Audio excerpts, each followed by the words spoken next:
Palakkad ശ്രീകൃഷ്ണപുരത്തെ 9ാം class വിദ്യാർത്ഥിയുടെ ആത്മഹത്യയിൽ SFI കുഞ്ഞിനുണ്ടായ പ്രശ്നം ഈ പ്രൊഫഷണൽ അമ്മയോട് പറഞ്ഞതിന്റെ പേരിൽ എനിക്ക് ഈ സ്കൂളിൽ കയറാൻ പോയി. ആഷിർ നന്ദയുടെ ആത്മഹത്യ.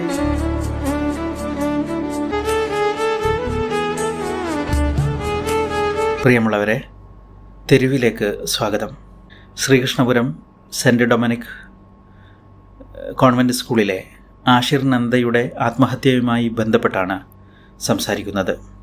വിദ്യാർത്ഥികൾക്ക് പറക്കാനുള്ള ചിറകുകൾ നൽകി നല്ല ഭാവിയെക്കുറിച്ചുള്ള സ്വപ്നങ്ങൾ നെയ്ത് ആ ലക്ഷ്യത്തിലേക്കെത്താൻ ഉയർന്നു പറക്കാനുള്ള പ്രചോദനം വിദ്യയിലൂടെ നൽകി വിദ്യാർത്ഥികളെ ഉന്നതിയിലെത്തിക്കുന്ന ഒരു കർമ്മം ഏറ്റെടുത്തവരാണ് അധ്യാപകർ.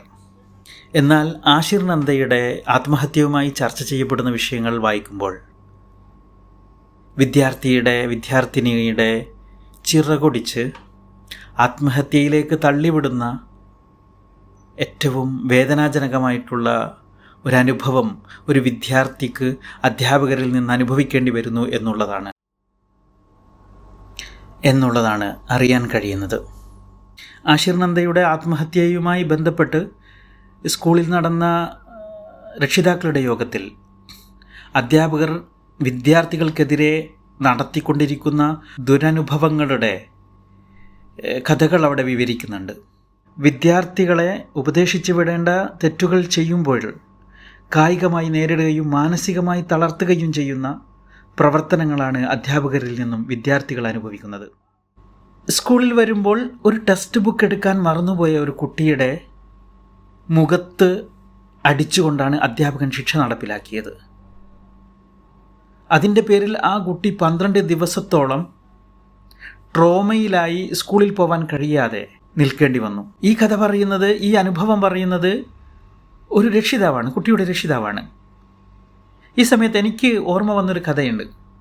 ഞാൻ പഠിക്കുന്ന കാലഘട്ടത്തിൽ എൻ്റെ ക്ലാസ് ടീച്ചറുടെ കുട്ടിയും കൂടെ എൻ്റെ സ്കൂളിൽ മറ്റൊരു ക്ലാസ്സിൽ പഠിക്കുന്നുണ്ടായിരുന്നു. ആ ക്ലാസ്സിലെ ടീച്ചർ അവൻ ചെയ്ത എന്തോ ഒരു തെറ്റിൻ്റെ പേരിൽ അവനെ ശിക്ഷിക്കുകയും ഇൻ്റർവെല്ല് കഴിഞ്ഞ സമയത്ത് അവൻ അമ്മയെ കണ്ട്, എൻ്റെ ക്ലാസ് ടീച്ചറെ കണ്ട് കാര്യങ്ങൾ ബോധിപ്പിക്കുകയും ചെയ്തു. ഇതിൽ ദേഷ്യം വന്ന എൻ്റെ ക്ലാസ് ടീച്ചർ മറ്റേ ടീച്ചറെ പോയി കൈകാര്യം ചെയ്യുന്ന ഒരവസ്ഥ സ്കൂളിൽ സംഭവിച്ചിട്ടുണ്ട്. ഓരോ രക്ഷിതാവിനും തൻ്റെ കുട്ടിയോടുണ്ടാകുന്ന ഒരു വാത്സല്യമുണ്ട്, ഒരു സ്നേഹമുണ്ട്. പക്ഷേ ആ സ്നേഹം നൽകാൻ ഒരു ടീച്ചർ മറന്നു പോകുന്ന സമയത്താണ് ടീച്ചറും വിദ്യാർത്ഥിയും തമ്മിലുള്ള അകലം വല്ലാതെ വർദ്ധിക്കുന്നത്. അതേപോലെ ക്ലാസ് ടെസ്റ്റിൽ മാർക്ക് കുറഞ്ഞതിൻ്റെ പേരിൽ 9ാം ക്ലാസ്സിലുള്ള വിദ്യാർത്ഥിയെ 8ാം ക്ലാസ്സിലേക്ക് തരം താഴ്ത്തുക എത്രത്തോളം മാനസിക പീഡനമുള്ള ഒരു വിഷയമായിരിക്കും അത്. ഒരു കുട്ടിയെ സംബന്ധിച്ചിടത്തോളം ഭയങ്കര പരാജയമാണത്. കാലം വല്ലാതെ പുരോഗമിക്കുന്ന സമയത്ത് ഇങ്ങനെയുള്ള അനുഭവങ്ങൾ നമ്മെ പല ചിന്തകളിലേക്കും കൊണ്ടുപോകുന്നുണ്ട്. എന്തുകൊണ്ടാണ് ഈ അധ്യാപകർ ഇങ്ങനെ ക്രിമിനലുകളായിട്ട് മാറുന്നത്? അതിനുള്ള സാമൂഹ്യ സാഹചര്യം എന്താണിന്ന്? എല്ലാവിധത്തിലുള്ള ട്രെയിനിങ്ങുകളും കൊടുക്കുന്നു. ഒരു ടീച്ചറുടെ അഭിപ്രായം കേട്ടു, പഴയ കാലത്തുള്ള ടീച്ചർമാരെ ഇക്കാലത്തുള്ള ടീച്ചർമാരെക്കാൾ ഒരുപാട് ചിന്തയിലൊക്കെ വ്യത്യാസം പുലർത്തുന്നവരാണ് എന്ന്. എന്നിരുന്നാലും അക്രമകാരികളാവാൻ കഴിയുമോ?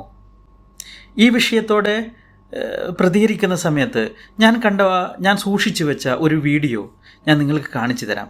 എത്ര മനോഹരമായിട്ടാണ്, എത്ര സ്നേഹത്തോടു കൂടിയാണ് ഈ ഒരു അധ്യാപകൻ ഈ കുട്ടികളെ വിട പറഞ്ഞയക്കുന്നത്.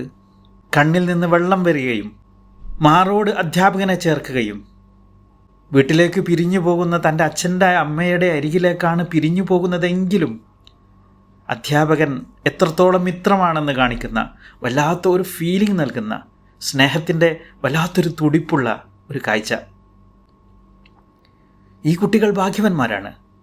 ഇങ്ങനെയൊരു അധ്യാപകനെ കിട്ടിയ ഒരു കുട്ടിയും ഒരിക്കലും ആത്മഹത്യ ചെയ്യാൻ ഒരു സാധ്യതയുണ്ടാകുമെന്ന് എനിക്ക് തോന്നുന്നില്ല. കാരണം അവർക്ക് പറയാനുള്ള ഒരിടം ഈ അധ്യാപകൻ സൃഷ്ടിക്കുന്നുണ്ട്.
അവസാനമായി വിദ്യാർത്ഥികളോട് ചില കാര്യങ്ങൾ പറയുകയാണ്. വിദ്യാർത്ഥികളെ, നിങ്ങൾ ആത്മഹത്യ ഒരു പരിഹാരമായിട്ടൊരിക്കലും തേടരുതേ. നിങ്ങളുടെ സ്കൂളിലെ വിഷയങ്ങൾ പരിഹരിക്കാൻ എന്തൊക്കെ മാർഗങ്ങളുണ്ട്? നിങ്ങൾക്ക് സോഷ്യൽ മീഡിയയിലെ ഒരു ദിവസം നിങ്ങളുടെ അനുഭവം സോഷ്യൽ മീഡിയയിൽ കൂടെ ഒന്നങ്ങ് വെളിപ്പെടുത്തിയാൽ ആ സ്കൂളിൻ്റെ ചുറ്റും ജനങ്ങൾ നിങ്ങളെ രക്ഷിക്കാൻ കടന്നു വരും. നിങ്ങളുടെ മരണത്തിന് ശേഷമല്ല ഈ വിഷയങ്ങൾ ചർച്ച ചെയ്യാൻ ഞങ്ങൾക്ക് ആഗ്രഹം. നിങ്ങൾ മരിക്കുന്നതിന് മുമ്പേ നിങ്ങളുടെ ജീവൻ രക്ഷിക്കാനായിരിക്കണം ഞങ്ങളുടെ ഇടപെടലുകൾ. അതുകൊണ്ട് പ്രിയപ്പെട്ട വിദ്യാർത്ഥികളെ, നിങ്ങൾ നിങ്ങളുടെ അനുഭവങ്ങൾ നിങ്ങളുടെ ഏറ്റവും അടുത്ത മിത്രങ്ങൾക്ക് പങ്കുവെക്കുക. അതുമല്ലെങ്കിൽ ഒരു സാധ്യതയുമില്ലെങ്കിൽ നിങ്ങൾ സോഷ്യൽ മീഡിയയിൽ വിളിച്ചു പറയുക. പരിഹരിക്കാൻ ഒരുപാട് മാർഗങ്ങൾ നമ്മുടെ മുന്നിലുണ്ട് എന്നുള്ള ആത്മവിശ്വാസം നിങ്ങളിലുണ്ടാവട്ടെ. മറ്റൊരു കാര്യവും കൂടി, ഈ കുട്ടി ആഷിർ നന്ദ മരണത്തിന് മുമ്പേ എനിക്ക് മരിക്കണമെന്നുള്ള ആഗ്രഹം പ്രകടിപ്പിച്ചിരുന്നു എന്ന് പറയുന്നുണ്ട്. സൗഹൃദങ്ങളോടായിരിക്കാം അത് പറഞ്ഞിരിക്കുന്നത്. എന്നാൽ നിങ്ങളത് കേട്ടിട്ടും എന്തേ കുട്ടികളെ അതിനൊന്ന് ചെവി കൊടുക്കാൻ നിങ്ങൾക്ക് സാധ്യമായില്ല. ആ കുട്ടിയുടെ രക്ഷിതാവിനെ ഒന്ന് ബോധ്യപ്പെടുത്താൻ നിങ്ങൾക്ക് സാധ്യമായില്ല. രക്ഷിതാക്കളോട് ചില കാര്യങ്ങൾ, ചില സാഹചര്യങ്ങളിൽ നമ്മുടെ മക്കൾ വല്ലാതെ ടെൻഷൻ അടിക്കുന്ന ഒരവസ്ഥ കാണാം. ആ സമയത്ത് നിങ്ങൾ അവരെ ഒന്ന് ചേർത്ത് വെക്കണം. നിങ്ങൾ ഒരിക്കലും അവരെ ഒറ്റപ്പെടാൻ അനുവദിക്കരുത്. ഒരു മുറിക്കകത്തേക്ക് പോയി ഒരു വസ്ത്രം മാറ്റുന്ന സമയത്ത് പോലും നിങ്ങൾ അവരുടെ കൂടെ പോകണം. അവരുടെ യാഥാർത്ഥ്യങ്ങൾ മനസ്സിലാക്കാൻ നിങ്ങൾ പരാജയപ്പെടുന്ന സമയത്തായിരിക്കാം അവരുടെ ആത്മഹത്യക്കുള്ള പ്രേരണ അവർ വിജയിപ്പിക്കുന്നത്.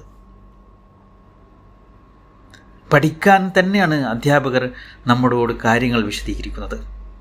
പക്ഷേ അതിന് മാനുഷിക മൂല്യങ്ങൾ നഷ്ടപ്പെട്ട് നിരാശ ബാധിച്ച് ഒന്നിനും കൊള്ളാത്തവനാണ് ഞാനെന്ന ബോധ്യത്തിലേക്ക് എത്തിക്കുന്നുവെങ്കിൽ അധ്യാപക, നീ ഒരു ക്രിമിനലാണ്. നിർത്തട്ടെ.